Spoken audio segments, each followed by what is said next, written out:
Hello, if you regularly watch the news, you may know that recently China is facing a major problem that, according to many analysts, in a negative direction could cause economic collapse.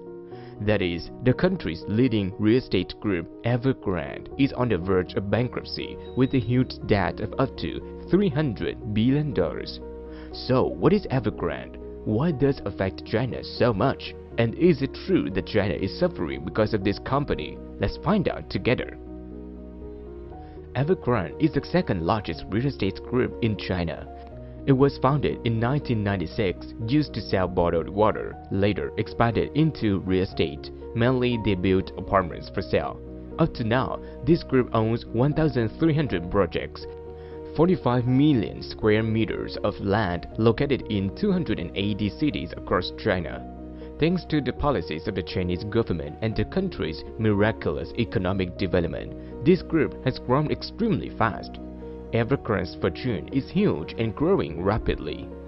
In 2010, they owned a fortune of $16 billion. By 2020, this fortune has increased to $350 billion. When they have a lot of money, they have expanded their activities to many fields such as livestock, finance, entertainment, tourism, and even this group also owns the strongest football club in China.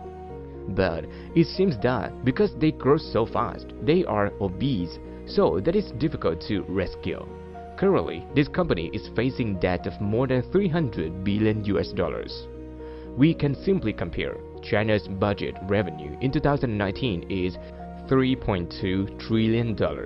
So this debt is already 10% of the national budget. Besides, there have been 1.5 million customers who have paid for houses, but currently these buildings have almost no means to complete.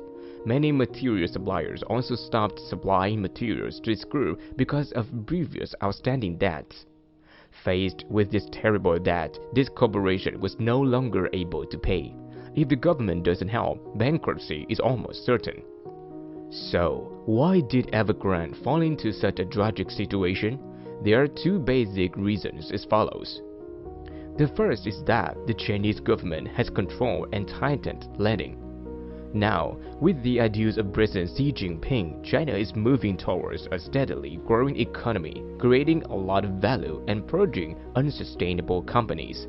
But one of the ways for China to realize its goal is not to lend massively, to prevent companies from borrowing recklessly. That is, to borrow a lot without carefully calculating how to repay. The owner of Evergrande was previously a member of the Chinese People's Political Consultative Association. With relationships with leading politicians and merchants in the country, banks have always lent money to Evergrande. That is the reason why Evergrande has grown so quickly, expanding into many fields. Now, unable to borrow money, Evergrande is no longer able to repay debts and pay interest, nor does it have money to complete unfinished projects. The second reason is that the management of this corporation is not effective. This group has continuously expanded into too many fields, unable to manage all of them, causing many fields to suffer losses. And the construction of too many apartment projects without buyers makes them go downhill. If in the past, many people wanted to buy apartments to live in, how many apartments were built up and sold out? Now, people who need to live in apartments have almost found a home for themselves. Customers are only brokers and speculators. Since 2018, China has counted up to 50 million apartments with dark lines at night, meaning no people live there.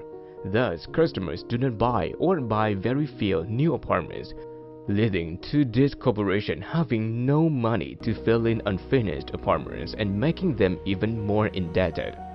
So, will Evergrande's failure cause the Chinese economy to collapse?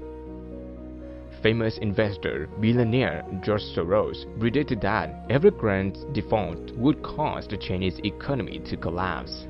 However, this is not so easy. Many economic experts believe that as long as China apartment banks help them deal with bad debt, real estate, and reduce the exposure of the banking sector to troubled developers, Ever's failure will be less, affect China's financial system. Even one Chinese economist is optimistic that the default could create a healthier economy in the future. So, our video ends here. Thank you for watching. Remember to like, share and subscribe to our channel. See ya in the next video.